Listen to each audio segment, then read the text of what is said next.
start with each tab. We'll go slowly. At this point, though, I'm hoping you already have a mortgage, so I don't have to explain what a mortgage is or what a HELOC is. You can always do some research based on that. But we'll start with the first page. It shows how a basic mortgage calculator works and how loan amortization works. So on this basic calculator, you can put in your loan amount. Let's just put 700,000. You can put your current interest rate. Let's just put 6%. 30-year fix, and it shows that even when you borrow 700,000 after making 360 payments, your balance is 800 and, or I mean, the amount of interest you paid is 810,000. So you borrow 700,000, and after you pay it back, you not only paid back 700,000 of principal, but you also paid back 800,000 in interest. So you borrow 700, you pay 1.5 million dollars worth just because of a compound interest loan. And you can tell why, because most of your payment, if the payment is about $4,200 every single month, out of the 4,200, look how much interest is heavy loaded in the front. In fact, if you look at the first 12 months, so month 12, even though the balance was 700,000, at the end of 12 months, you're still only about $8,000, $8,500 in principal, right, paid down. And this is going to be about $50,000 worth of payments. If you take your regular payment times 12, in 12 months, you made about $50,000 worth of payments, but your balance only went down about 8,500 in principal. Something definitely seems wrong. If you keep a compound interest loan like this, nothing's wrong with that. You can always put extra every single month. So you put $100. And just by putting $100 every month instead of a 360 payment loan, you have a 338 month loan. You save about $59,000. I know that sounds crazy, but $100 every single month towards principal saves about $59,000 worth of interest. What's even more crazy is if you put, let's just say $10,000 lump sum in the first month, you bypass so much interest here because your balance, if you put 10,000 towards principal, you start at 690 or 700, but you instantly go to 690 and it bypasses $48,000 worth of interest. How crazy is that? $10,000 straight towards principal, you save about $48,000 worth of interest. Now, why don't most of us do that? Well, these loans are super rigid. They're not liquid, which means if you put $10,000 into this loan, your payment doesn't change for one. Payment stays the same. The other thing is, if you put 10,000 towards this loan, what if you need 1,000 of it back tomorrow to pay other bills, pay other expenses? And this is where I should say, this is definitely just for informational purposes only. I have to put this disclaimer in here. I don't want to get sued for anything. Talk to your financial advisor or a financial expert if you're going to try anything like this. This is just for informational purposes only. Okay, let's continue. $10,000 lump sum saves about $48,000 worth of interest. Crazy. Let's go to page 2, which is the home equity line of credit. Think of a home equity line of credit as a line of credit on the available equity you have on your home.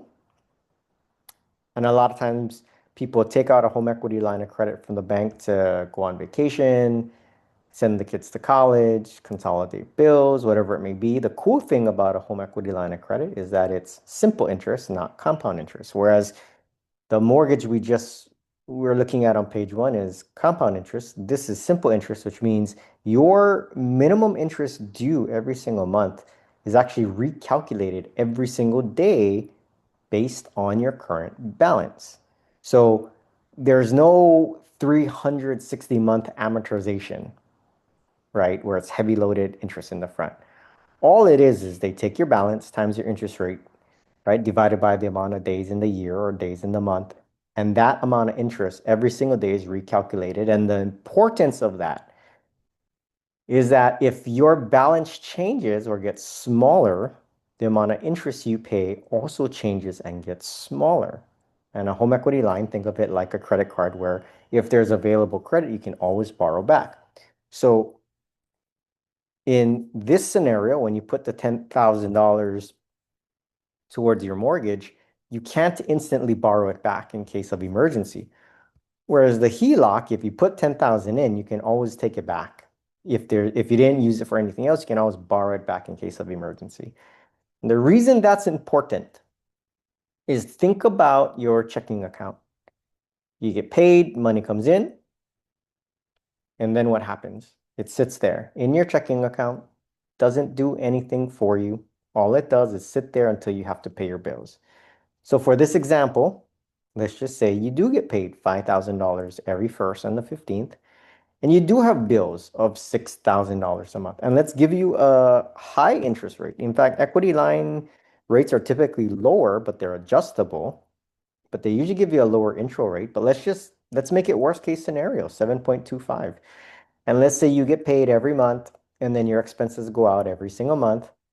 In your checking account, if this were to happen in your checking account, it does nothing for you. All it does is sit there. Think of your home equity line of credit because it's liquid. Think of it as your new checking account. If money comes into your home equity line of credit or your new checking account and expenses go out of your home equity line of credit, which is your new checking account, every single month, 10,000 comes in, 6,000 goes out. If you were to borrow $50,000 on this HELOC, you would pay this $50,000 off in 14 months, and the total interest you paid is $2,146. And you think, why do I need to know that? Well, imagine you take a HELOC out of $50,000 and now you put it straight towards your mortgage as a lump sum payment. Mind blown. About $208,000 you save. You save about $208,000 by putting $50,000 towards this principal balance. And the crazy thing is, yes, you did spend $2,100 in interest, but this is where we look at the third page. It calculates it for you. You saved $208,000, but you spent $2,100 for the HELOC, so you net save about $206,000. Just by taking a HELOC out of $50,000 and applying it straight towards principal, you save about $206,000. And this example is based on your mortgage being in first position because you have a primary mortgage, and your HELOC in second position because it's behind your mortgage in second position. You could also do a HELOC in first position, but it doesn't always work out to be the best. Like it depends on your income. So let's take this. If you had a mortgage of 700,000 and you take a HELOC out of 700,000 and you tell the bank, pay off my first mortgage. I do not want my first mortgage. I want my HELOC in first position. And you do the same thing, even with the higher interest rate of 7.25. 10,000 comes in, 6,000 goes out. Total interest paid is $1,015,000 versus this total interest paid 810. So this works better, right? So it just depends. But I'll show you what happens if somebody has excellent income. If somebody has excellent income, look how fast they pay off their mortgage. 20,000 comes in, 6,000 goes out. They pay off their $700,000 mortgage at a 7%, 7.25 interest rate in 5 years. Total interest paid is $135,000. Now you might say, yeah, but you could do the same thing here. Yes, you could. You could put extra payments of $5,000 a month. You could.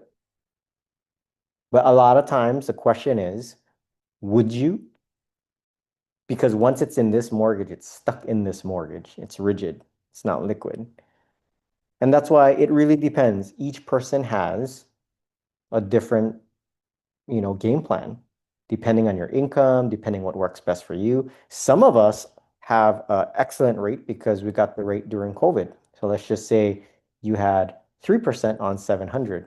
There's no way you'd want to do a first position HELOC and do something like this, but you can still save money and chunk away your first position mortgage, right? Okay, 709, 50,000. You lump sum 50,000 here, and you go to the dashboard, and what does it show?